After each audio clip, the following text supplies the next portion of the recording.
जय हिंद। तो अब हम समझते हैं प्रकाश संश्लेषण को। समझ लिए थे कि पौधे में किस प्रकार प्रकाश संश्लेषण होता है और पौधे कैसे खाना को बनाते हैं, समझे थे ना।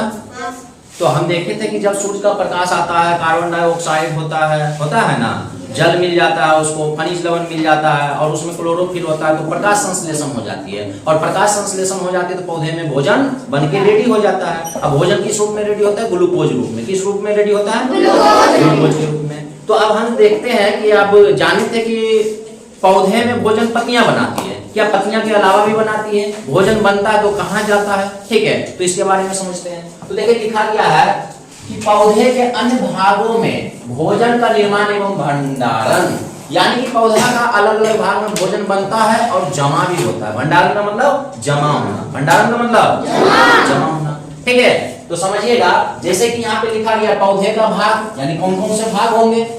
पौधे यानी भोजन का निर्माण, कहाँ कहाँ निर्माण होते हैं। उसके बाद भोजन का भंडारण, कहाँ कहाँ भोजन जमा होते हैं। उसके बाद लिखा गया उदाहरण, कौन कौन से इसके उदाहरण हो सकते हैं। ठीक है, तो उदाहरण देखो अनेकों हो सकते हैं, यहाँ पे कुछ मुख्य उदाहरण नहीं दिया जाएगा। तो आइए हम बारी बारी से समझते हैं। सबसे पहले लिखा गया जड़। क्या लिखा गया है? जड़। हम समझेंगे जड़ के बारे में। तो जड़ के बारे में देखो यहाँ पे जड़ का चित्र बना हुआ है। जड़ के बारे में क्या इंफॉर्मेशन है समझिए।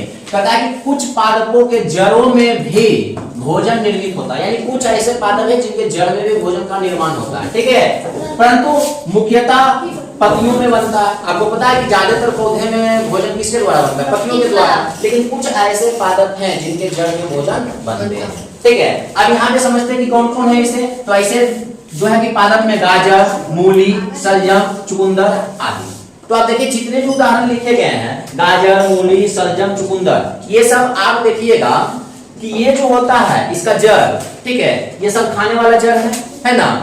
हाँ या ना? ये सब मिट्टी के अंदर होता है, हाँ या ना? हाँ या ना? होता है ना? तो इसका देखिए इसमें पत्ते भी होती है, पत्तियां प्रकाश संश्लेषण करती है। ठीक है, क्या चीज? क्या चीज? अरे तुमको वो सब नहीं देखना है, तुमको केवल हमको देखना है। तुम हमको कहा गड़बड़ा रहा है। ठीक है, तुमको वो सब नहीं देखना है, तुमको केवल हमको देखना है। ठीक है, हाँ, यानी कि गाजर, मूली, शलजम, चुकंदर आदि जितने भी देख रहे हैं सबके सब जड़ कहाँ होता है? मिट्टी के नीचे होता है। मिट्टी के नीचे होता है और इसके ऊपर पत्तियां होती है। पत्तियां प्रकाश संश्लेषण करती है। प्रकाश संश्लेषण करने के बाद पत्तियां में भोजन बनती है और साथ ही साथ इसका जड़ वहीं से तो पानी लेता है और ये एक दूसरे से कनेक्टेड होता है, तो इसका जड़ में भी भोजन बन जाता है और संग्रहित हो जाता है। ठीक है, तो इसका संग्रह में देखिए कहता है कि जड़ों में स्टार्च, शर्करा आदि के रूप में भोजन जमा होता है, यानी कि संचित होता है। संचित मतलब जमा होना। ठीक है, स्टार्च के रूप में, मंड के रूप में, कार्बोहाइड्रेट के रूप में, शर्करा भी तो कार्बोहाइड्रेट है, उसी के रूप में जमा हो जाता है। ठीक है, तो यहाँ पे समझ में आया कि जड़ में कैसे इसका भोजन बनता है और जमा होता है। ठीक है, अगला है तना। तना समझते हैं ना, जो हरा जैसा दिखता है आपको। ठीक है, तो कहते हैं तना, कहते हैं हरे तने जैसे कैक्टस। कैक्टस आप देखिएगा तो उसमें पत्ते कम दिखेंगे, तने ज्यादा दिखेंगे। ठीक है, कहता है हरे तने में पत्तियों का काट करके भोजन का निर्माण करते हैं। जो हरा तना होता है ना, जिसमें पत्ता बहुत कम होता है, उसका तना ही प्रकाश संश्लेषण करता है और प्रकाश संश्लेषण करके अपना भोजन को पूरा करता है। ठीक है, अब इसका कहता है कि भोजन का भंडारण कहाँ कहाँ होता है। कहता है तने में स्टार्च के रूप में होता है, जल के रूप में होता है, अन्य पोषक पदार्थ भंडारित होते हैं। कहाँ? पौधे के तने में। ठीक है ना। अब इसका उदाहरण कौन है? आलू, अदरक, गन्ना, कैक्टस, ये सब क्या है? तना है। इसका जो है कि तना में ही खाना बनता है और तना से इसको भोजन प्राप्त होता है। ठीक है, तीसरा यहाँ पे पत्तियां। आपको पता है कि सबसे ज्यादा तो पत्तियों में ही भोजन बनता है, हाँ या ना? सबसे ज्यादा पत्तियों में बनता है, यानी पौधों में मुख्यतः भोजन कहाँ बनता है? पत्तियों में बनता है। कहाँ बनता है? पत्तियों में बनता है। ठीक है, तो देखिए कहता है मुख्यतः पत्तियों में ही भोजन का निर्माण होता है। किस रूप में? ग्लूकोज के रूप में। किस रूप में? ग्लूकोज के रूप में। यानी पत्तियों में ज्यादातर जहां भी मुख्यतः लिखा है मुख्य रूप से पत्ते में ही बनते। ठीक है, अब कहते हैं देखो इसका भंडारण। कहता है कुछ पत्तियों में भोजन का अस्थायी रूप से संचित करती है। अब देखो कुछ पत्तियां जो है कि भोजन बनाने के बाद अपने पत्तियों में ही भंडारित करके रखते हैं अस्थायी रूप से।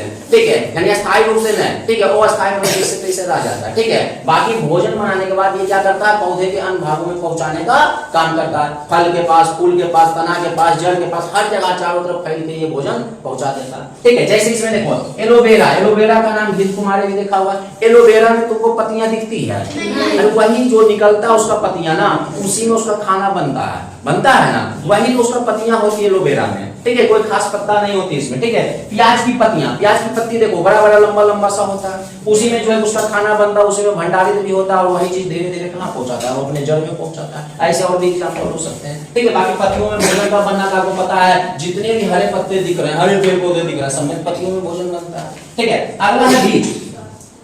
तो देखिए बीज के बारे में क्या कहता है, कहता है बीज पत्तियों से बने भोजन को प्राप्त करता है, यानी बीज किसी प्रकार का भोजन बनाता है नहीं, वो कहां से प्राप्त करता है, पत्ती से। कहां से प्राप्त करता है, पत्ती से, ठीक है। कहता है बीजों में प्रोटीन, स्टार्च, तेल आदि के रूप में संग्रहित होता है, यानी कि बीजों में देखिएगा भोजन का जो संग्रहण होता है वो प्रोटीन के रूप में होता है, स्टार्च यानी मंड के रूप में होता है, तेल यानी वसा के रूप में होता है, ठीक है। ये इस प्रकार से ये जमा होता है। अब आप देखते हैं ना, सरसों को पीसिए तो उसे तेल जब निकालिएगा तो तेल निकल जाता है। आप बादाम खाइए, आपको फैट मिल जाता है, वसा मिल जाता है, किसी में प्रोटीन भी होता है, किसी में स्टार्च भी होता है, ठीक है, सारे चीज मिलते हैं, ठीक है। तो इसका उदाहरण है चना, मटर, गेहूं, मूंगफली, सोयाबीन, ये सब इसका क्या है, उदाहरण, जो कि बीज में भोजन का संग्रहण करता है। बात समझ में आया।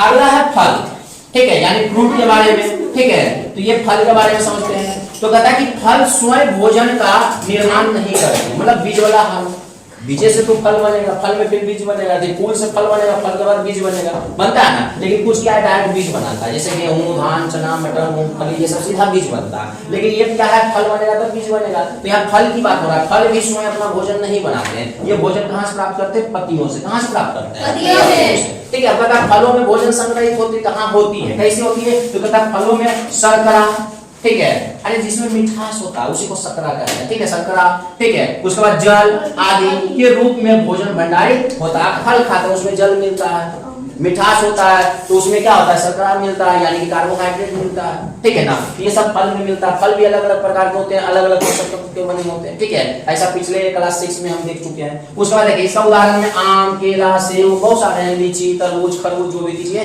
तो इस प्रकार इसका क्या होता है, भोजन का निर्माण होता है और भोजन का भंडारण होता है। बात समझ में आया, ठीक है। तब इससे संबंधित कुछ बातें को समझते हैं। तो देखिएगा यहाँ पे कहता है कि सामान्यतः पौधे अपनी पत्तियों में भोजन का निर्माण करती है, यानी ज्यादातर पौधे भोजन का निर्माण कहाँ करती है, कहाँ करती है, ठीक है। कुछ पादपों में पत्तियों के अलावा हरे तने, हरे शाखाएं में भी भोजन निर्माण होता है। देखिए जिसमें पत्तियां कम होती है, हरा शाखा दिखता है, उसमें क्या करता है, भोजन का निर्माण दिखता है, ठीक है। अच्छा बहुत सारे ऐसे दिखेगा, हरा पत्ती नहीं दिखेगा, पत्ती का कलर अलग अलग दिखेगा, किसी का हल्का पिंक दिखेगा, दिखता है ना, पत्ता हल्का येलो दिखता है, तो वो भी जो है कि वहाँ का वातावरण के कारण उसका रंग बदल जाता है, ठीक है। कुछ पौधे का गुण ही होता है, वो सभी पौधे जो होते हैं पत्तियों में प्रकाश संश्लेषण करते हैं। उसके अलावा हरे डंठल जितने भी दिख रहे हैं, ठीक है ना, हरा तना जितने भी दिख रहे हैं, वो भी प्रकाश संश्लेषण करते हैं। बात समझ में आया, ठीक है। उसके बाद कहता है कि पौधे में निर्मित भोजन का कुछ भाग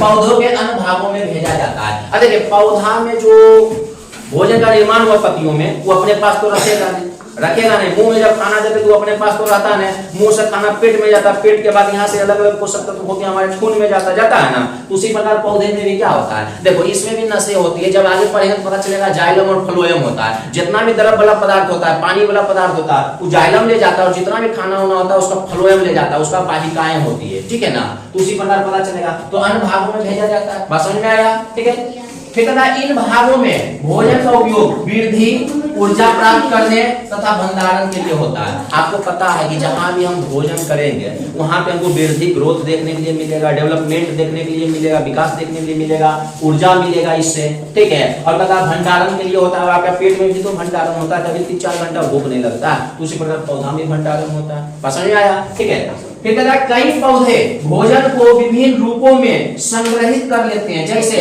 स्टार्च के रूप में, शर्करा के रूप में, प्रोटीन के रूप में, तेल के रूप में आदि, यानी इस प्रकार पोषक तत्वों के रूप में भोजन को क्या कर लेते हैं, जमा कर लेते हैं। क्या कर लेते हैं, जमा कर लेते हैं। बात समझ में आ रहा है, ठीक है। इसीलिए देखिए हम लोग खाते हैं सेब, केला, अनार, मेवा, यानी मेवा मतलब सूखे फल जो होते हैं, ड्राई फ्रूट्स खाते हैं, ठीक है, साग सब्जियां खाते हैं, तो उससे हमको पोषक तत्व मिलता है, किसी से विटामिन, किसी से प्रोटीन, किसी से जो है कि आपको खनिज लवण मिल जाता है, किसी से आपको वसा मिल जाता है, किसी से आपको कार्बोहाइड्रेट मिल जाता है। यही सब तो संग्रहित रहता है, भोजन तो हमको मिलता है, नहीं रहेगा तो मिलेगा नहीं, ठीक है। अब अंतिम पॉइंट समझिए, पता है कि पौधे के विभिन्न भाग मिलकर उनके पोषण एवं भंडारण का कार्य करते हैं तथा पौधे की वृद्धि और जीवन को बनाए रखते हैं। देखिए पौधे में वृद्धि और जीवन तभी बना रहेगा जब उसको प्रॉपर पानी मिलेगा, प्रॉपर खाना मिलेगा, ठीक है ना। तो पौधे यही करता है कि सब भाग मिलकर उसका सब भाग काम करता है, ठीक है ना। सभी भागों में जाइलम और फ्लोएम फैले होते हैं, ठीक है। उसके द्वारा उसको खाना और पानी मिलते रहते हैं जिस कारण इसका वृद्धि होता है और उसका जीवन बनाए रखते हैं। यहाँ तक बात समझ में आ गया। तो कोई बोलेगा कि क्या केवल पौधे के पत्तियों में ही भोजन बनता है? आपका जवाब होना चाहिए नहीं। पत्ती के अलावा भी हरे तने में बनते हैं, ठीक है। कुछ के जड़ में भी बनते हैं, ठीक है। कोई यानी कि ये सब अलग अलग भागों में बनाते हैं, ठीक है। पौधा का पूरा भाग फंक्शन मतलब कि क्या करता है, काम करता है, ठीक है। उसका पूरा फंक्शन काम करता है। यानी कि जिसमें पत्ती नहीं है वो तना से बना लिया, जिसमें तना ही केवल हो तो यानी कि जड़ हो तो जड़ में बना लेते हैं। तो प्रकृति में क्या है ना कि अनेकों प्रकार के पेड़ पौधे हैं ना, तो सबका भोजन अपने अपने तरीके से बनते हैं। बात समझ में आ रहा है? तो इस प्रकार हम समझ लिया कि जो है कि पौधे के अन्य भागों में भोजन का निर्माण और भंडारण कैसे होता है। यहाँ तक किसी को कोई दिक्कत नहीं ना। आप समझते हैं परजीवी पौधे। परजीवी होता क्या है? आपको पहले भी कहा पर मतलब दूसरा, अजीवी मतलब जीवन, यानी जो दूसरे के ऊपर आधारित होकर अपना जीवन बिताता उसी को परजीवी कहते हैं। यानी सिंपल सी भाषा में जो दूसरे पर निर्भर होता है उसी को क्या कहते हैं? परजीवी। उसी को क्या कहते हैं? जो दूसरे पे निर्भर होता है क्या कहलाता है? तो समझिए आसान भाषा में, ठीक है। तो परजीवी पौधे के बारे में बात करेंगे, यहाँ पे जंतु के बारे में तो बात करेंगे नहीं, ठीक है। यहाँ पे हम परजीवी पौधे बात करते हैं। जंतु में जैसे तुम लोग देखता है ऊपर में जू होता है ना बाल में, वो भी तो परजीवी है। मच्छर काटता वो भी तो परजीवी है, तो दूसरे के ऊपर निर्भर रहता है। गाय में देखते हैं ना चिमोकन हो जाता है, हटिया में उड़ीस हो जाता है, वो सब परजीवी का ही उदाहरण है, ठीक है ना। दूसरे का खून चूसता है, दूसरे का खाना खाता है, वही परजीवी कहलाता है। तो जो दूसरे के ऊपर निर्भर कर रहता है वही परजीवी कहलाता है। जो दूसरे के ऊपर निर्भर रहता है क्या कहलाता है? क्या कहलाता है?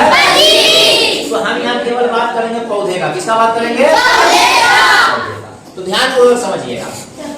देखिए परजीवी पौधे का इंफॉर्मेशन में क्या कहता है? कहता है परजीवी पौधे वो पौधे होते हैं जो अपना भोजन स्वयं नहीं बनाते हैं, जो अपना भोजन स्वयं नहीं बनाते हैं। यानी ऐसा पौधा भी है धरती पर जो अपन भोजन नहीं बनाता। जो अपन भोजन नहीं बनाता तो जिंदा कैसे रहता है, इस चीज को जानेंगे, ठीक है। तो यहाँ तो अभी समझ लिए हैं कि जो अपना भोजन स्वयं नहीं बनाता वही परजीवी पौधा कहलाता है, हाँ या ना? कहता ये पौधे अन्य पौधे आश्रयदाता, यानी जिसके घर में तुम रहते हो, मान के चलो तुम अभी कहीं से बेघर होकर चल आए हो, किसी के घर में रह रहे हो तो आश्रयदाता न कहलाता है। तो वो आश्रय देने वाला, ई पौधा को भी कोई पाले पोसे वाला होगा, ई पौधा को भी कोई पाले पोसे वाला होगा, उसी को आश्रयदाता कहते हैं। कहता ये पौधे अन्य पौधे पर निर्भर रहते हैं और उनसे जल तथा अपना भोजन प्राप्त करते हैं। जब ये अपना भोजन बनेबे नहीं करते तो खाएंगे कहाँ से? कि दूसरे के ऊपर निर्भर हो जाता है और दूसरे से जल और अपना भोजन को प्राप्त करता है, इसीलिए परजीवी कहलाता है। इसीलिए क्या कहलाता है? परजीवी, ठीक है। आगे कहता है परजीवी पौधे में क्लोरोफिल नहीं होता है, इसलिए वे प्रकाश संश्लेषण नहीं करते। आपको पता है पीछे पढ़े थे कि प्रकाश संश्लेषण में क्लोरोफिल का होना बहुत ही ज्यादा क्या है? अगर क्लोरोफिल नहीं तो प्रकाश संश्लेषण नहीं है। बताओ ये जो परजीवी पौधा है एकरा में प्रकाश संश्लेषण, एकरा में क्लोरोफिल है ये नहीं है। जब क्लोरोफिल नहीं प्रकाश संश्लेषण होगा नहीं होगा। ये अपन खाना बनाएगा नहीं बनाएगा। आगे पता चलेगा काहे में क्लोरोफिल होता है, पता चलेगा एकदम पत्ते में होता है। जब पत्ता नहीं होता तो क्लोरोफिल कहाँ से आएगा, ठीक है ना। तो आगे हम समझते हैं, यानी कि पहला बात तो याद रखिएगा परजीवी पौधे दूसरे पौधे पर निर्भर रहते हैं, परजीवी पौधे अपना भोजन स्वयं नहीं बनाते हैं, परजीवी पौधे में क्लोरोफिल नहीं होता है। तीन बात पता चल गई। अब देखिए परजीवी पौधे का उदाहरण, सबसे अच्छा उदाहरण है अमरवेल। कौन है? सबसे अच्छा उदाहरण है अमरवेल। कौन है? अमरवेल, ठीक है। और आप लोग अमरवेल देखे होंगे, अभी हम आपको अभी बताएंगे उदाहरण से, ठीक है। तो समझिए कहता है अमरवेल एक परजीवी पौधा है। अमरवेल एक कैसा पौधा है? पूछेगा कि बताइए एक परजीवी पौधा का नाम बताइए, किसका नाम लीजिएगा? परजीवी पौधा का नाम लीजिएगा। अमरबेल। किसका नाम लीजिएगा? तो कहता है अमरबेल एक परजीवी पौधा है, इसे डोडर भी कहते हैं। क्या कहते हैं? यानी अमरबेल को डोडर भी कहते हैं। क्या कहते हैं?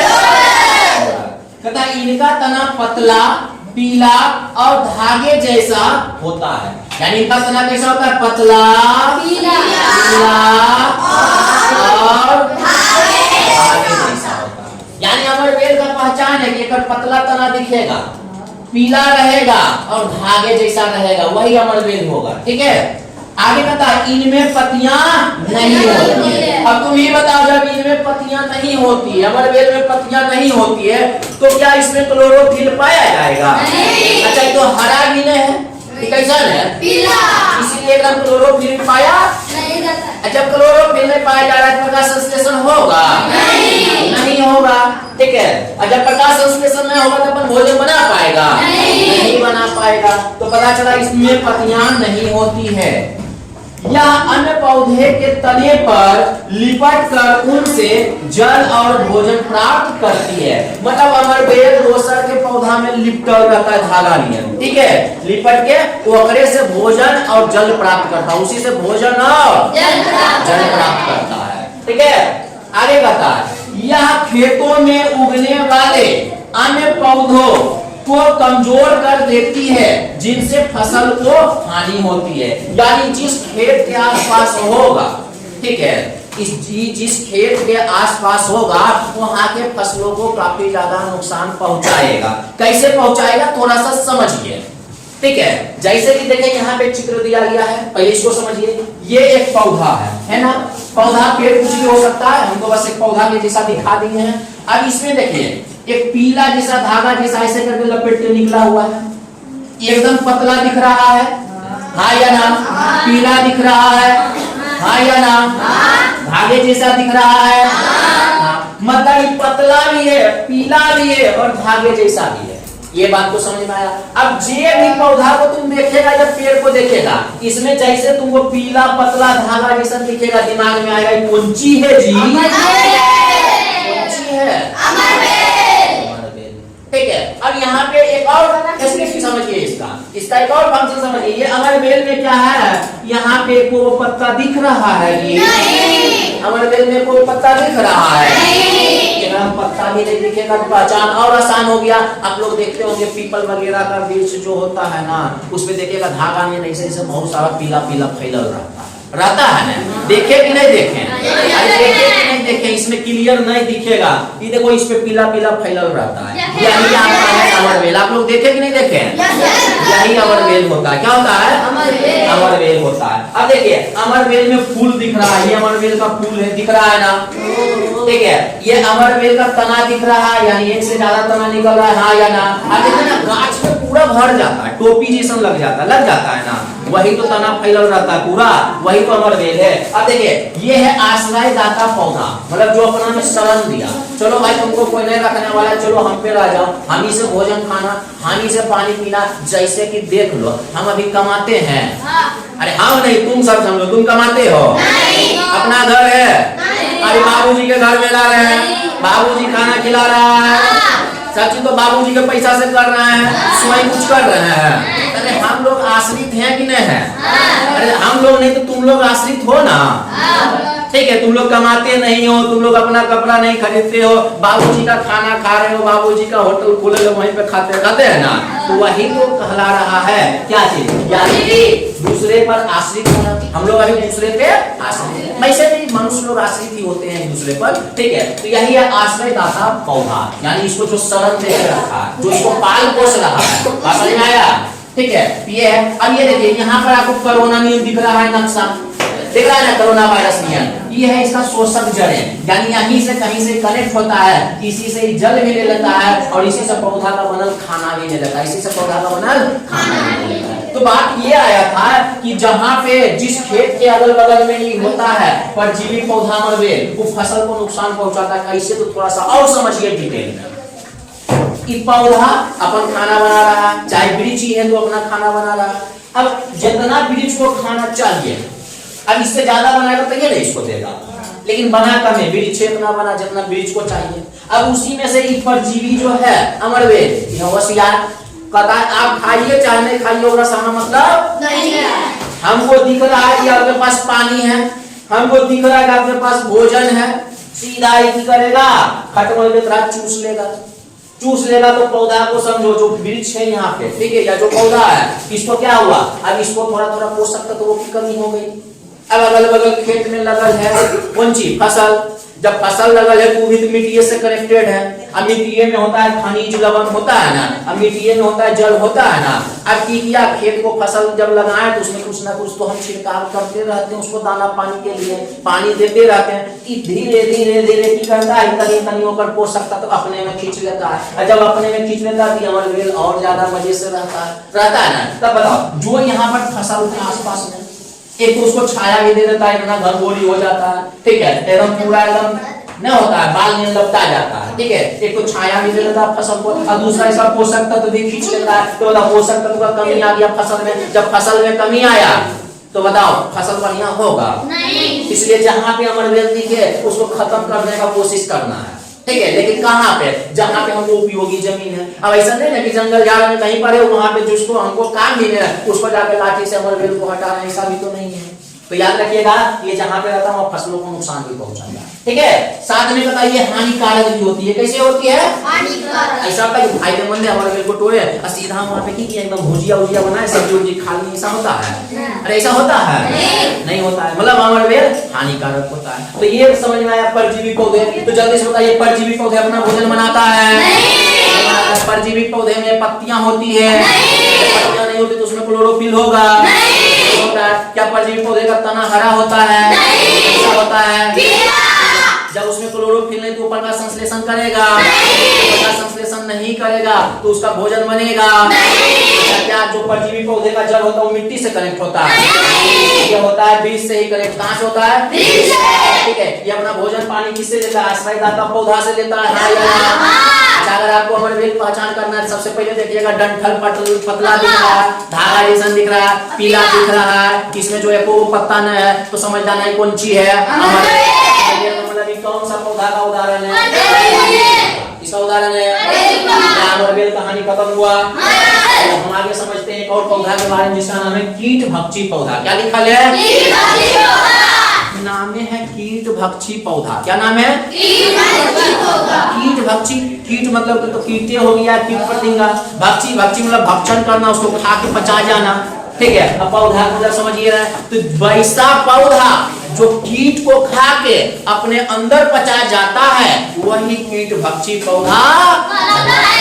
सिंपल सी भाषा में कोई बोलेगा कीटभक्षी पौधा क्या है तो बोलेंगे कि वह पौधा जो कीटों को खाकर अपने अंदर पचा लेता है कीटभक्षी पौधा।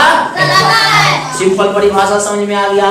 आइए समझते हैं इसका इंफॉर्मेशन के बारे में, ठीक है। तो सुनिए, कुछ पौधे ऐसे होते हैं जो कीटों को पकड़कर उनका पाचन करते हैं। अभी तो मैंने बताया कि कीट को खा के पचा जाएगा तो पाचन करते हैं और उनसे प्राप्त पोषक तत्वों का उपयोग करते हैं, इन्हें कीटभक्षी पौधा कहते हैं। अब कीट खाएंगे तो कीट में कुछ ना कुछ पोषक तत्व तो होवे करेगा, विटामिन प्रोटीन वसा कुछ ना कुछ तो होवे करेगा। अरे हम लोग कुछ खाते हैं, सोचिए क्या ना खाते हैं, पौधों खाएगा कुछ, सोचिए कि उसमें कुछ ना कुछ पोषक तत्व होगा। तो पौधा क्या किया, कीट को खा लिया, खा के पचा लिया, पचाया पौधा को उससे मिल गया पोषक तत्व। क्या मिल गया?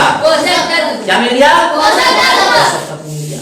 दूसरी बात बोलता है ये पौधे सामान्यतः नाइट्रोजन कमी वाले स्थानों जैसे दलदली भूमि में पाए जाते हैं, यानी जहां के मिट्टी में नाइट्रोजन कम है, जहां के मिट्टी में नाइट्रोजन कम है वहीं पे कीटभक्षी पौधा देखने को मिलेगा, वहीं पे कीटभक्षी पौधा देखने को मिलेगा। अब जैसे दलदली स्थानों में देखिए कीटभक्षी पौधा होते हैं, कौन सा स्थानों में? ठीक है, यहाँ पे नाइट्रोजन की कमी है, पौधा को नाइट्रोजन पूरा मिल नहीं रहा है, तो नाइट्रोजन को पूरा कहाँ से करेगा? वही सब कीट को खा के पूरा करेगा, वही सब कीट को खा के। बात समझ में आ गया? अगला पॉइंट, ये पौधे प्रकाश संश्लेषण तो करते ही है, साथ में कीटों को पकड़कर नाइट्रोजन आदि पोषक तत्व प्राप्त करते हैं। मतलब कीटभक्षी पौधा जो है प्रकाश संश्लेषण करती है, लेकिन प्रकाश संश्लेषण से उसका खाना जो बनता है उसमें उसको पूरा पोषक तत्व नहीं मिलता है। वही पोषक तत्व को प्राप्त करने के लिए वो कीट को भी क्या करता है? खाना से करता है। अरे उदाहरण समझिए ना, हम लोग मनुष्य है ना, जब हमको खाना मिल जाता है, अगर सब चीज हरी सब्जियां से मिल जाती है या जो है शाकाहारी भोजन से मिल जाती है, तो मांसाहारी खाने की आवश्यकता होती क्या? अगर मांसाहारी से मिल जाती तो शाकाहारी खाने की आवश्यकता होती क्या? तो मतलब कुछ ना कुछ कमी होता है, तो उसको पूरा करने के लिए हम लोग कुछ ना कुछ खाते हैं, हाँ या ना?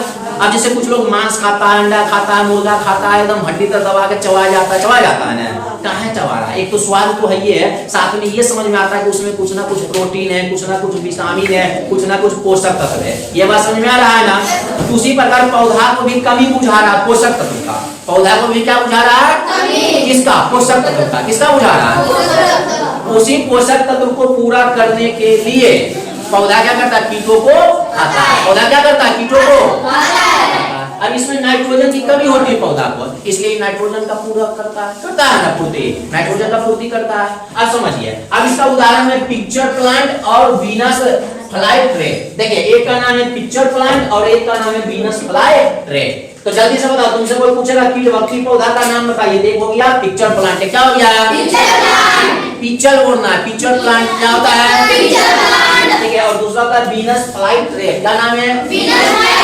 Venus fly tray. तो हम बारी बारी से दोनों जानेंगे। सबसे पहले हम जानते हैं पिक्चर प्लांट के बारे में। किसके बारे में जानते हैं? पिक्चर प्लांट के बारे में जानते हैं। तो देखिए, यहाँ पे पिक्चर प्लांट का हम एक चित्र बना रखे हैं पौधा का, ठीक है। दलदली इलाका में तुमको ज्यादा देखने के लिए मिलेगा। तो देखो, यहाँ पे एक पौधा बना है, इसका पत्ता देखिएगा चौड़ा चौड़ा ऐसे करके फैला हुआ रहता है, ठीक है। इसका पत्ता देखिएगा चौड़ा चौड़ा ऐसे करके फैला रहता है, जैसे मकई का पत्ता देखा है ना, वैसे फैला रहता है ना। अब इसमें देखिए ऐसे करके तना निकल रहेगा, तना निकल के यहाँ पे वो जंगली आकृति बनल रहेगा, जंगली आकृति या घरांगीन आकृति बनल होगा, और इसके ऊपर ढक्कन लगल होगा। इसके ऊपर क्या लगल होगा? ढक्कन। देखिए, बहुत सारे बड़े बड़े जो पत्तियां हैं, उस पत्तियां ऐसे करके निकला हुआ है ना, ठीक है। ऐसे करके देखिए निकला हुआ है। तो देखिए, जब इस पिक्चर प्लांट को देखिएगा तो देखिए कीट को कैसे फंसाता है, तुमको कोई कैसे फंसाएगा? कोई चीज को लालच देकर ने, जब तक तुमको कोई लालच नहीं देगा तब तक तुम फंसेगा नहीं। तो कुछ ना कुछ लालच देगा, कुछ ना कुछ क्या करेगा? लालच देगा। अब देखिए, घड़ा जैसा इधर आकृति बनल है या जग जैसा इधर आकृति बनल है। अब एक बार देखिए, यहाँ ढक्कन लगल है। सबसे पहले यहाँ मधुर रस, नामे है मधुर रस, यानी ऐसा रस जो अपनी और कीटों को आकर्षित कर ले। यहाँ पे पाया जा रहा है मधुर रस। अब कीट उड़ के आया, भनभनाते हुए आया, मक्खी मक्खर जैसा आया ना, भनभनाते हुए आया, और जैसे देखा अरे बहुत बढ़िया सुगंध आ रहा है। कहाँ आ रहा है भाई? यहाँ से गया और सीधा वहां पर बैठ गया।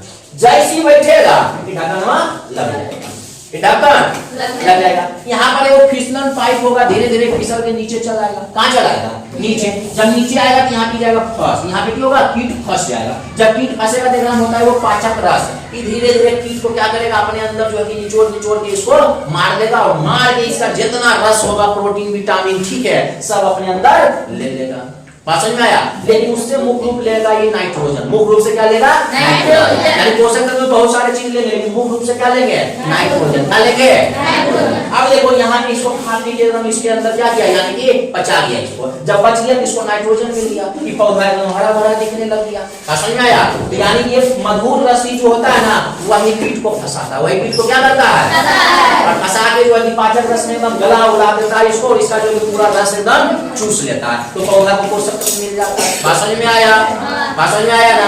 तो ठीक है। तो यहाँ से समझिए पिक्चर प्लांट के बारे में। सुनिए, इसकी पत्तियां घड़े के आकार की होती है। देख सकते हैं घड़े के आकार की है ना? घड़े के आकार की होती है। इनके किनारे पर मधुर रस होता है। देखिए, किनारा पे ऐसे जो लगल है मधुर रस है। कौन सी लगल है?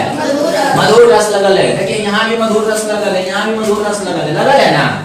फिर कहता है जिसकी गंध से कीट आकर्षित होते हैं, यानी खींचा हुआ चला आता है। यानी जैसे ही देखा पाचक रस मिला, एकदम धीरे धीरे दौवल कीट आया और यहाँ पे बैठ गया। जैसे ही बैठेगा, ऐसे करके घड़ा करके बने रहेगा, बैठा और ये ऐसे करके दाब लिया। जैसे दाब लिया, इसके अंदर धीरे धीरे फिसल जाएगा। जैसे तुमने यहाँ होता है जी, यहाँ पर बहुत सारा पाइप लगल है ना, इसमें भी वो फिसलन जो है कि पट्टीदार लगल रहता है। धीरे धीरे कीट नीचे आता है फिसल के, और जैसे ही फसल जाता है इसमें पाचक रस होता है। ये करता है, कीट को फंसा के एकदम पूरा इसको क्या करता है? मार के एकदम निचोड़ देता है, अपने अंदर घुला लेता है, और इससे इसका पोषक तत्व अपने अंदर छीन लेता है। अरे हम लोग मांस खाते हैं ना? हम लोग भी क्या करते हैं, एकदम चबा चबा के खाते हैं और अपने अंदर जाकर फंसा लेते हैं। इससे क्या होता है, जो भी पोषक तत्व होता है लगा जाता है ना। हम लोग हरी सब्जियां खाते हैं, वही चीज प्रोसेस करता है, सेम चीज कीट से कर रहा है ना। मांसाहारी पौधा दिख रहा है, नहीं दिख रहा है, यानी मांस खाने वाला पौधा है, कीट पक्षी कीट को खाता है ना। ठीक है, यहाँ पता चला कि पाचन रस के कारण ये पचा लेता है। ठीक है, अब सुनिए, कहता है कीट अंदर गिर जाते हैं, देखो अंदर गिरा हुआ है और बाहर नहीं निकल पाता। एक बार गिर गया तुम बाहर नहीं निकल पाओगे। ठीक है, अंदर पाचक रस होता है जो कीटों को भुलाकर पोषक तत्व प्रदान करता है, कीटों को पूरा भुला लेता है, उसका पोषक तत्व अपने अंदर खींच लेता है। ठीक है, यह कैसे जगहों पे होता है,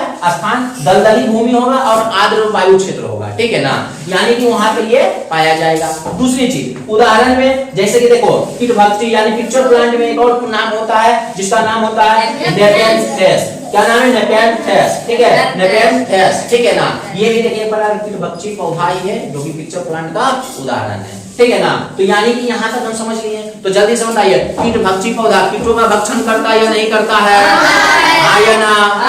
कीटों का भक्षण काहे करता है, पोषक तत्व प्रदान करने के लिए कि नहीं प्रदान करने के लिए, पोषक तत्व प्रदान करने के लिए। पोषक तत्व मुख्य रूप से किसको प्रदान करता है, नाइट्रोजन। किसको करता है, सबसे ज्यादा कैसे भूमि में होते हैं, अच्छा दो बोले कीट भक्षी पौधा का नाम बताइए, बता दीजिएगा। एक पिक्चर प्लांट और क्या बताइएगा, वीनस फ्लाईट्रेट। एक पिक्चर प्लांट और क्या बताइएगा, यहाँ तक बातें समझ में आई। ठीक है, हम आगे समझेंगे फिर इसके बारे में, यानी वीनस फ्लाईट्रेट के बारे में। ठीक है ना, अब जो दूसरा का हम जानने वाले हैं वो जानने वाले हैं वीनस फ्लाईट्रेट। क्या नाम है, वीनस फ्लाईट्रेट। वीनस फ्लाईट्रेट क्या नाम है, वीनस फ्लाईट्रेट।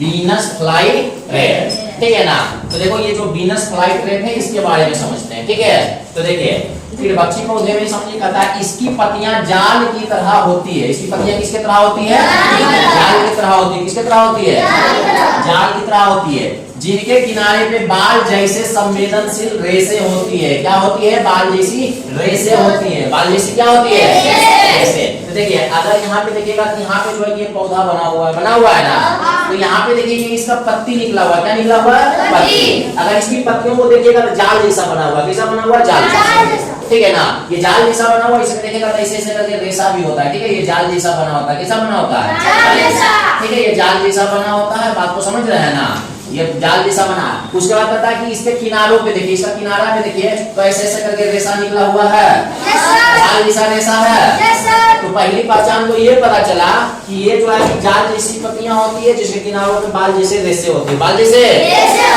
रेशे होती है।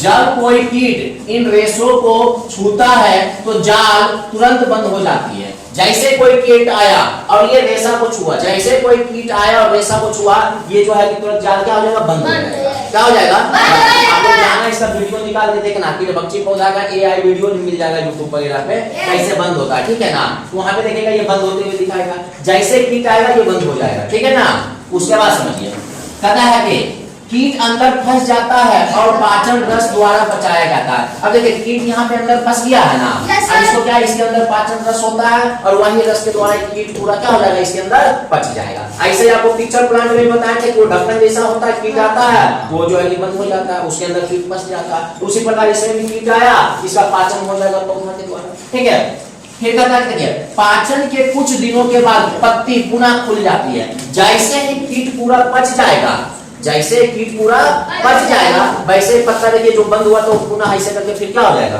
खुल जाएगा। ये जब कीट आता है, मान के चलो ये कीट है, कीट जब आएगा तो पत्ता ऐसे करके बंद हो जाती है। और जब जो है कि जैसे कीट का पाचन हो जाती है, पत्ता फिर से खुल जाती है, चारों तरफ रेशा दिखती है। फिर जैसे कीट आएगा, इसको जरूरत है, फिर ये बंद हो जाएगी। बात समझ में आया ना, इसलिए इसका नाम है कीट भक्षी पौधा, यानी कीट खाने वाला पौधा। ठीक है ना, चलिए उसके बाद देखिए अब ये कहाँ कहाँ पाया जाता है, दलदली भूमि में पाया जाता है या फिर नाइट्रोजन कमी वाले क्षेत्र में पाया जाता है। जहां पे मिट्टी में नाइट्रोजन की कमी होगी, ठीक है, उस क्षेत्र में जो है कि ये सब कीट भक्षी पौधा पाया जाएगा। ठीक है, फिर कहता है देखिए इसका एक उदाहरण बताइए, कहता है किसी पौधा के जैसा एक उदाहरण बताइए। इसका नाम है डायोनिमा मस्किपुला। क्या नाम है, डायोनिमा मस्किपुला। डायोनिमा मस्किपुला, ठीक है, उसका एक उदाहरण है। अब इसका नोट पॉइंट में क्या लिखा समझिए, कहता है कीट भक्षी पौधे हमें यह सिखाते हैं कि पौधे विभिन्न प्रकार के वातावरण में जीवित रहने के लिए अद्भुत तरीका अपनाते हैं। इसका अर्थ ये समझ में आया कि हम मनुष्य लोग कहीं भी चले जाते हैं, अफ्रीका चले जाओ, जंगल में चले जाओ, चाहे आप केनिया में चले जाओ, चाहे भारत के किसी भी कोना में चले जाओ, आप लोग जीवन यापन करने के लिए किसी ना किसी प्रकार का तो भोजन खाते ही हैं। अलग अलग तरह के लोगों का भोजन होता है ना, उसी प्रकार ये पादप भी सिखाता है कि भक्षी पादप कि देखिए आप कैसा भी वातावरण में रहिए, आप जीने के लिए उसके अनुकूल हो जाए, उसके अनुकूल हो जाएंगे। ठीक है, ये चीज सिखाता है। ये था कीट भक्षी पौधा के बारे में, बात समझ में आया? ठीक है, इसमें एक पिक्चर प्लांट बता दिया और दूसरा आपको बता दिया वीनस फ्लाई ट्रे, और भी होते हैं। ठीक है, जैसे जैसे कक्षा बढ़ेगी वैसे वैसे सीखेंगे। चलिए अब अगला पॉइंट हम समझते हैं, सहजीवी संबंध। क्या लिखा है? सहजीवी संबंध। क्या लिखा है? सहजीवी संबंध। सहजीवी संबंध, सहजीवी संबंध। ठीक है, सबसे पहले तो संबंध समझिए। संबंध मतलब क्या होता है? एक दूसरे के साथ रिश्ता होना, एक दूसरे के साथ। अब जैसे कि मम्मी और बेटा का बात करते हैं तो एक मम्मी और एक बेटा है, दोनों आपस में क्या है? संबंध है। पापा मम्मी किसी को कह रहे हैं तो दोनों में संबंध है, पति पत्नी का संबंध है ना। तो पहले संबंध समझिए। संबंध का मतलब होता है एक दूसरे से कोई ना कोई नाता होता है, कोई ना कोई रिश्ता होता है। तो लिखा हुआ है सहजीवी संबंध। क्या लिखा गया है? सहजीवी संबंध, यानी ऐसा संबंध जो एक दूसरे पर निर्भर रहता है, यानी एक दूसरे का काम को पूरा करता है, उसी को सहजीवी कहते हैं। समझते हैं साइंस में कैसे। देखिए, कहता है सहजीवी संबंध वह संबंध है जिसमें दो जीव, क्या लिखा है? दो जीव एक साथ रहते हैं।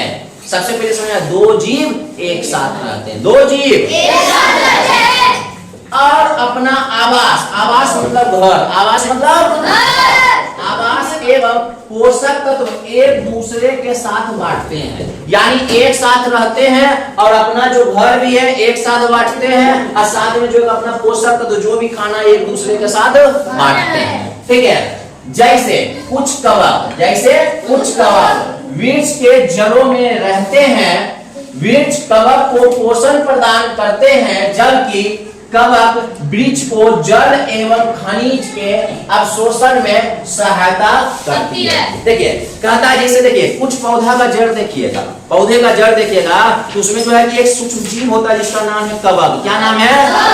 कवक। ठीक है, जिसको फंगस कहते हैं, कवक। ये कवक देखिएगा की करता है पौधा के लिए, पौधा के लिए जल एवं खनिज का अवशोषण करता है। यानी जो मिट्टी में जल है और जो उसका खनिज है यानी खाद्य पदार्थ है, ठीक है, तो उसको क्या करता है ना, उसको शोषण करता है, धीरे धीरे सोखता है। तो कवक पौधा के लिए ये काम कर देता है। अब पौधा बनाता है खाना, ठीक है, या फिर पौधा जो है भी खाओ के एकदम मजबूत होता है तो पौधा से कवक को मिल जाता है खाना। तो देखिए, कवक से मिला जल एवं खनिज पौधा को, अब पौधा से मिल गया कवक को खाना, तो ये दूसरे के साथ संबंध बनाया।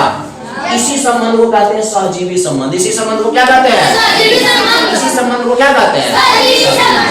ठीक है, अब जैसे देखिए सहजीवी संबंध का मुख्य उदाहरण समझाते हैं। इसका मुख्य उदाहरण दो है, एक है लाइकेन और दूसरा क्या है? राइजोबियम। पहला कौन सा है?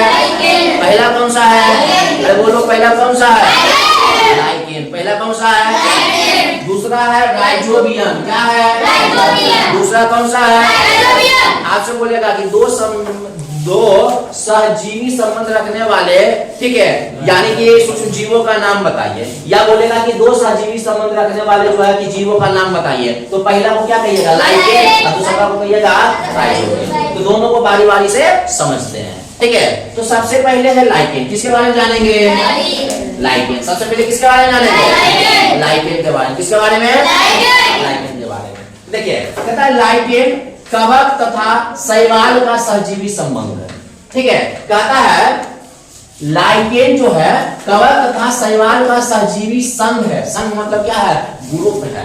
ठीक है, संघ मतलब क्या होता है? ग्रुप होता है। ठीक है ना, यानी देखिए लाइकेन में कौन कौन जीव है? दो को समझिए, एक कवक है और दूसरा का कौन है? शैवाल। पहला कौन सा है? दूसरा का कौन सा है? तो कवक और शैवाल जहाँ एक साथ रह रहा है उसी को कह रहे हैं सहजीवी संबंध। क्या कह रहे हैं? सहजीवी संबंध का नाम हुआ लाइकेन। क्या नाम हुआ? आपसे बोलेगा लाइकेन में कौन दो जीव रहते हैं? तो एक कवक रहते हैं और दूसरा का कौन रहते हैं? शैवाल। दूसरा का कौन रहते हैं? शैवाल। तो समझ लीजिए, एक कवक और एक शैवाल मिल जाएंगे तब बन जाएगा लाइकेन। क्या बन जाएगा? लाइकेन। ठीक है, फिर कहता है इसमें कवक, देखिएगा इसमें कवक शैवाल को सुरक्षा, जल एवं खनिज लवण प्रदान करता है। यानी इसमें जो कवक है ना, लाइकेन में जो कवक है ना, शैवाल को सुरक्षा देता है, गार्ड का काम करता है, जल देता है एवं खनिज लवण प्रदान करता है।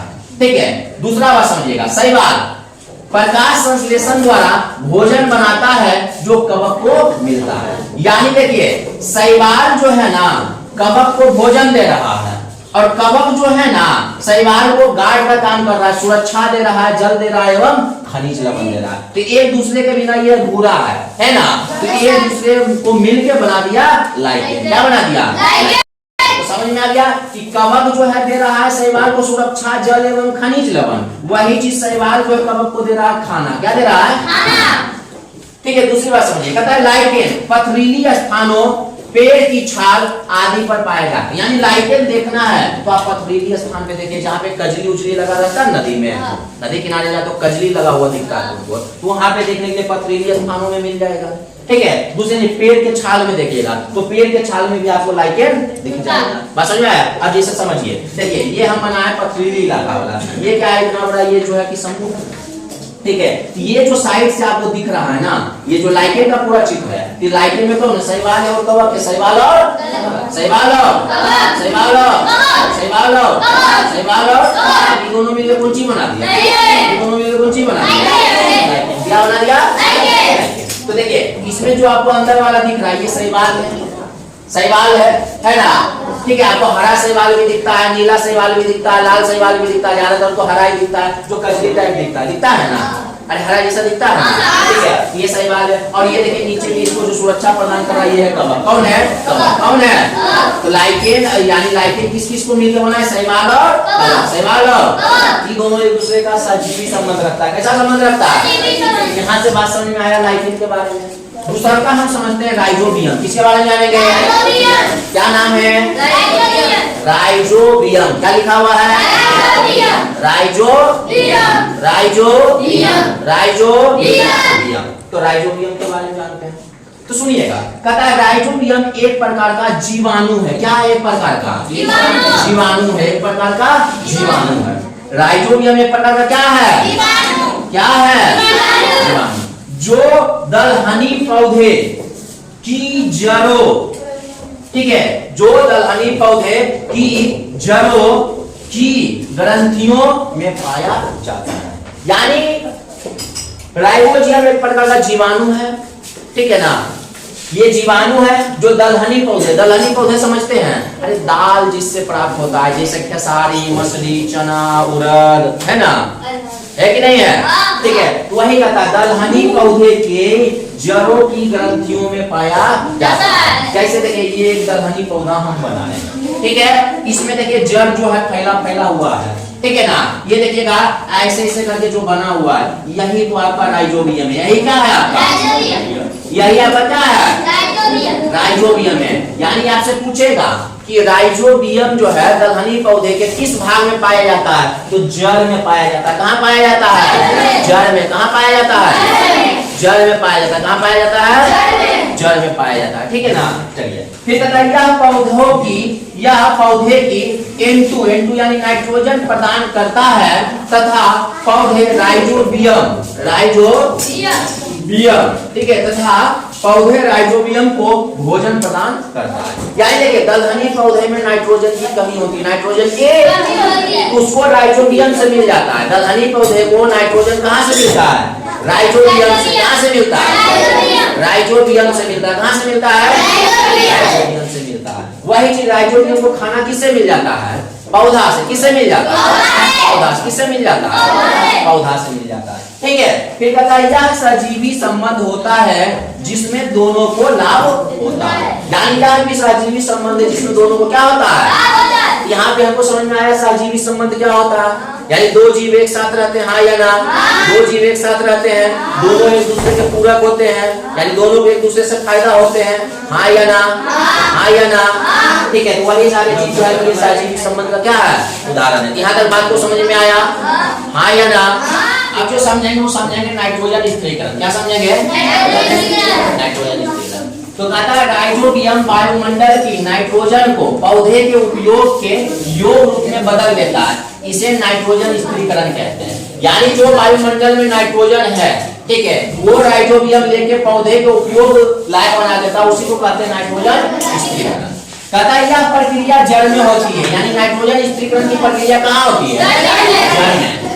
इससे मृदा की उर्वरता बढ़ती है तथा पौधे की वृद्धि अच्छी होती है। तथा मृदा का जो फर्टिलाइजेशन है वो अच्छा हो जाता है, ठीक है ना, उर्वरता बढ़ जाती है और जो कि पौधे की वृद्धि अच्छी हो जाती है। अब इसी में जानते हैं अगला एक और पॉइंट दिया गया है, मृत जीवी। क्या दिया हुआ है? इससे समझेंगे मृत जीवी पोषण क्या है और मृत जीवी किसे कहते हैं। नाम है मृत जीवी, मृत मतलब मरा हुआ, जीवी यानी उसको जो खाकर जीवित रहता है, ठीक है ना, जो जीव उसको खाके जीवित होता है। जो मरे हुए, सड़े हुए, गले हुए पदार्थों को खा के जीवित रहता है उसी को कहते हैं मृत जीवी पोषण और उसी को कहते हैं मृत जीवी, ठीक है ना। तो समझिए, जब जीव किसी मृत एवं विघटित यानी सड़े गले जैविक पदार्थों से अपना भोजन पोषक तत्व प्राप्त करते हैं, मृत जीवी पोषण कहलाती है। मृत जीवी पोषण कहलाते हैं। मृत जीवी पोषण प्रणाली का उपयोग करने वाले जीव मृत जीवी कहलाते हैं, यानी जो मरे हुए, सड़े हुए, गले हुए चीजों को खा के जीवित रहता है उसी को मृत जीवी कहते हैं। क्या कहते हैं? उसी को मृत जीवी कहते हैं। क्लियर ना यहाँ तक? एक क्वेश्चन यहाँ, जैसे मृत जीवी में उदाहरण देखिए, मृत जीवी में उदाहरण देखिए, ठीक है, तुम लोग पूछने करो, बैठो। मृत जीवी का उदाहरण देखिए, जैसे मशरूम जिसको छत्रक भी कहते हैं, कुकुरमुत्ता, कवक, ईस्ट, ये सब मृत जीवी का उदाहरण है, ठीक है। अब एक क्वेश्चन है, कार्बोहाइड्रेट किस किस तत्वों से मिलकर बनते हैं? तो कहता है कार्बोहाइड्रेट कार्बन, ऑक्सीजन तथा हाइड्रोजन से मिलकर बनते हैं। किस किस को मिलकर बनते हैं? कार्बन, ऑक्सीजन तथा हाइड्रोजन। अब इसमें किताब में दिया हुआ है पॉइंट कवक के बारे में विशेष, तो हम जाने किसके बारे में? कवक के बारे में, ठीक है। तो सुनिए, कहता है कि जब सड़े गले पदार्थों जैसे रोटी, ब्रेड, पाव आदि पर रुई के धागों के समान संरचना दिखाई पड़ती है वही कवक होती है। जैसे कि ये है आपका रोटी, रोटी में देखिएगा रुई जैसा है, वैसा व्हाइट व्हाइट संरचना दिखाई देगी। जब ये बासी हो जाएगा, सड़ने के लिए लायक हो जाएगा, तो देखिएगा इस प्रकार संरचना दिखाई देती है, वही आपका क्या होता है? कवक। वही क्या होता है? कवक। कहता है कवक अचार, चमड़े, कपड़े, आटा व मैदा एवं अन्य पदार्थों पर उगते हैं। यानी अचार में, चमड़े के कपड़े, चमड़ा का जो भी सामान हो, कपड़े हो, आटा मैदा का सामान हो, उसमें कवक उगते हैं। जैसे आप लोग देखते हैं अचार भूपड़ जाता है, व्हाइट व्हाइट उसमें लग जाता है, अचार में जब हवा लगती है वो भूपड़ जाता है। हम लोग कहते हैं ना अपना भाषा भूपड़ गया, वो क्या है? कवक उग गया, मतलब अचार खराब हो गया। ठीक है, कवक नम एवं उष्ण स्थानों पर उगते हैं, ठीक है, जहाँ पे नमी वाले स्थान होंगे। ठीक है, कवकों के वृद्धि के लिए वर्षा ऋतु सबसे अच्छा होती है, वर्षा ऋतु में कवकों की वृद्धि सबसे ज्यादा होती है। ठीक है, गेहूं की फसल कवक के कारण नष्ट हो जाती है। गेहूं की फसल कवक के कारण क्या हो जाती है? नष्ट हो जाती है। ठीक है, ईस्ट एवं छत्रक जैसे अनेक कवक उपयोगी है। अब देखिए ईस्ट और छत्रक उपयोगी क्यों है? क्योंकि छत्रक यानी मशरूम हम लोग क्या करते हैं? खाते हैं, हमारे लिए फायदेमंद है, क्योंकि उसमें सबसे ज्यादा प्रोटीन पाया जाता है। दाल से भी ज्यादा प्रोटीन किसमें पाया जाता है? मशरूम में। किसमें पाया जाता है? मशरूम में। तो हमारे लिए क्या है? फायदेमंद है। और ईस्ट भी एक प्रकार का कवक है जो पाव, रोटी, केक यानी आटा का, मैदा का जितना भी सामान बनाइएगा उसको स्पंज बनाना है, मुलायम बनाना है, उसमें किसका प्रयोग करते हैं? ईस्ट का। इडली में करते हैं, इडली के बाद किसमें? डोसा में करते हैं, उसका पाव रोटी में करते हैं ना। उसके बाद आप रोटी बनाने में भी कर सकते हैं, पूरी बनाने में भी कर सकते हैं, केक में कर सकते हैं। ठीक है ना। आप लोग को ईस्ट नहीं मिलता है तो शॉर्टकट में खाने वाला सोडा डाल देते हैं ताकि उससे फूल जाए, स्पंज हो जाए, डाल देते हैं ना। लेकिन उससे भी ज्यादा बढ़िया जो खाते हो बाजार से केक लाके उसमें डाला रहता है ईस्ट, जो कि एकदम स्पंज कर देता है। क्या कर देता है? स्पंज। कहता है परंतु कुछ कवक पादपों, जंतुओं एवं मनुष्यों में रोग उत्पन्न करता है। क्या उत्पन्न करता है? रोग यानी बीमारी उत्पन्न करता है। फिर कहता है कुछ कवकियों का उपयोग औषधि के रूप में किया जाता है, यानी दवाई बनाने के रूप में किया जाता है। यानी कवक से रिलेटेड इतना इंफॉर्मेशन था। ठीक है, इस प्रकार जो है कि चैप्टर खत्म हो जाती है। फिर भी इसमें 2 क्वेश्चन और दिखा, उसको भी बता देते हैं। कुछ पादपों की पत्तियां गहरी लाल, बैगनी अथवा भूरे रंग की होती है। क्या इन पत्तियों में भी प्रकाश संश्लेषण होती है? आप लोग देखिए कुछ पौधे का पत्तियां लाल हो जाता है, पीला हो जाता है, भूरा हो जाता है, बैगनी हो जाता है, तो कहता है क्या इस पौधे में भी प्रकाश संश्लेषण होती है? तो जी हाँ, होती है। उसमें अंदर से हरा रंग का वर्णक होता है, लेकिन उसका जो वायुमंडल के कारण यानी उसका पर्यावरण के कारण जो उसका लाल रंग, हरा, भूरा, बैगनी आ जाता है, वो हरे रंग को छाप देता है। ठीक है, लेकिन उसमें क्लोरोफिल पाया जाता है, इसीलिए वो पौधे भी प्रकाश संश्लेषण करती है। बात समझ में आया? ठीक है, तो कहता है हरी पत्तियों के अतिरिक्त अन्य रंग की पत्तियों में भी क्लोरोफिल होता है, परंतु इन पत्तियों में उपस्थित वर्णक हरे रंग को ढक देता है, अतः लाल, भूरे एवं बैगनी पत्तियों में भी प्रकाश संश्लेषण होती है। एक और इंपॉर्टेंट क्वेश्चन है, कहता है मरुस्थलीय पौधों की पत्तियां सल्क एवं सूल रूपी हो जाता है। सल्क मतलब आप देखते हैं इस प्रकार से पत्तियां देखिएगा ऐसे करके धंसा हुआ रहता है, जैसे आप खजूर की पत्तियां देखे होंगे। किसके देखे होंगे? खजूर। ठीक है ना, यानी बबूल की पत्तियां देखिए वो सल्क रूपी हो जाता है, आगे से देखिए सूल रूपी हो जाता है। ऐसा क्यों हो जाता है समझिए। कहता है मरुस्थलीय पौधे में बाष्पोत्सर्जन द्वारा जल क्षय को कम करने के लिए पत्तियां सल्क रूपी हो जाता है। आपको पता है कि पत्तियों से ही बाष्पोत्सर्जन करते हैं पौधे, क्योंकि उसमें रंध्र पाया जाता है, वही रंग से वो क्या करता है यानी बाष्पोत्सर्जन भी करता है। तो अब पौधा का जो पानी है वो हीट होके यानी सूरज की रोशनी से गर्म होके वो बाष्पोत्सर्जन में बदल जाएगा, तो मरुस्थलीय पौधे में पानी बचेगा नहीं? बचेगा। उसी को कम करने के लिए पत्तियां सल्क रूपी और जो है सूल रूपी हो जाता है। ऐसा उसका पर्यावरण के कारण बनावट हो गया। आपको पता है कि मरुस्थलीय जितने भी पौधे हैं ज्यादातर तने से क्या करते हैं? प्रकाश संश्लेषण करते हैं, क्योंकि उनके तने क्या होते हैं? हरे होते हैं, और हरे तने क्या करते हैं? प्रकाश संश्लेषण करते हैं। तो इस प्रकार जो है कि आपका पूरा चैप्टर जो था पादपों में पोषण पूरी तरीके से क्या हो गया है? ठीक है ना, पूरी तरीके से क्या हो गया?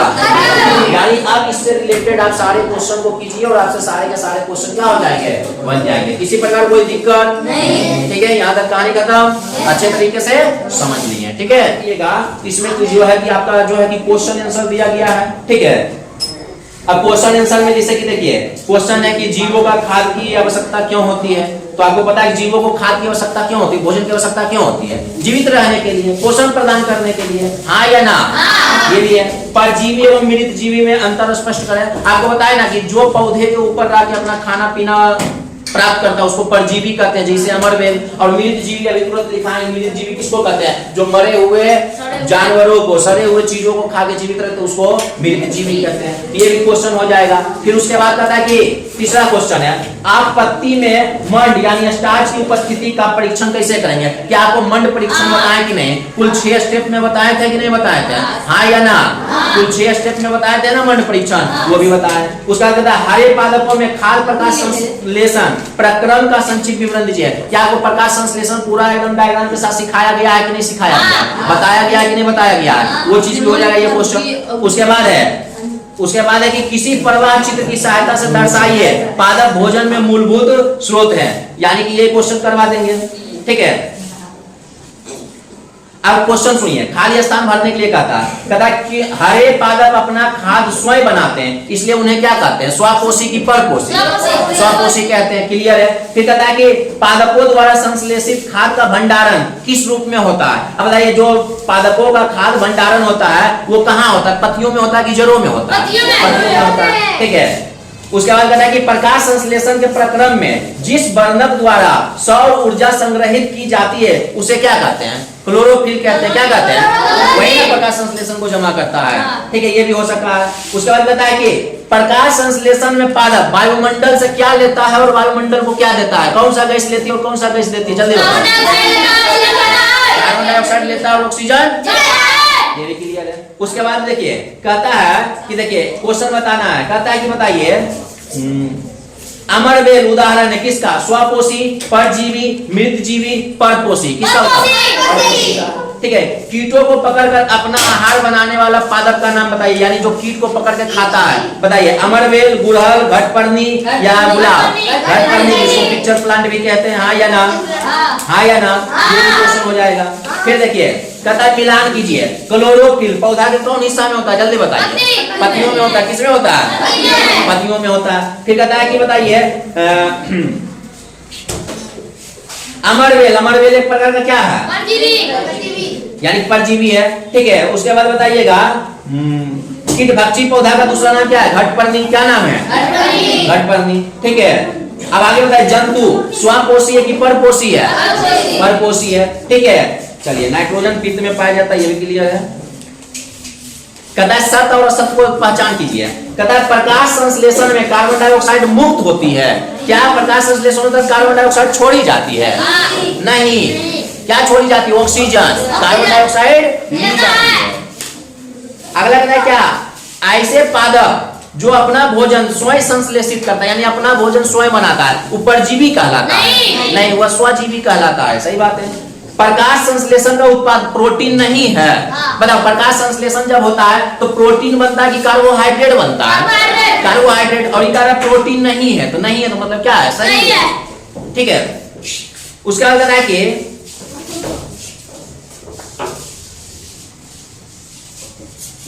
फिर कहता है प्रकाश संश्लेषण में सौर ऊर्जा का रासायनिक ऊर्जा में रूपांतरित हो जाता है। यानी कहता है जो सौर ऊर्जा मिलता है क्या पौधे में, वो अपना रूप में ऊर्जा को प्रदान कर लेता है। हाँ या ना? तो हाँ, क्लोरोफिल कर लेता है। ये भी हो गया। उसके बाद अगला क्वेश्चन कहता है चुनने के लिए। कहता है पादप के किस भाग द्वारा प्रकाश संश्लेषण हेतु वायु से कार्बन डाइऑक्साइड ली जाती है? यानी पादप का कौन सा भाग जो है कि वायु से प्रकाश संश्लेषण लेगा? कौन लेगा? आदि कार्बन डाइऑक्साइड कौन लेगा? तो पत्ती में जो रंध्र होता है, रंध्र ही ना लेगा। ठीक है, फिर कहता है वायुमंडल में मुख्यतः जिस भाग द्वारा पादप कार्बन डाइऑक्साइड प्राप्त करता है उसको क्या कहते हैं? जड़, तना, पुष्प, पत्ती। तो किससे कार्बन डाइऑक्साइड लेता है? पत्ती। पत्ती में ना रंध्र होता है। तो बताओ, जितना चैप्टर हम समझाए हैं पूरा कंप्लीट हो गया है। ठीक है, इससे जितना क्वेश्चन है एक भी बाहर जा रहा है। आप एनसीईआरटी का सारा क्वेश्चन घर से करके ले आइएगा, इसको करवाने की आवश्यकता नहीं है। ठीक है, आप लोग का होमवर्क है कि एनसीईआरटी का किताब जो है कि किताब से सारा क्वेश्चन खुद से कर लीजिए। ठीक है, चलिए ये चैप्टर पूरी तरीके से क्या हो गया? खत्म हो गया, समाप्त हो गया, क्लियर।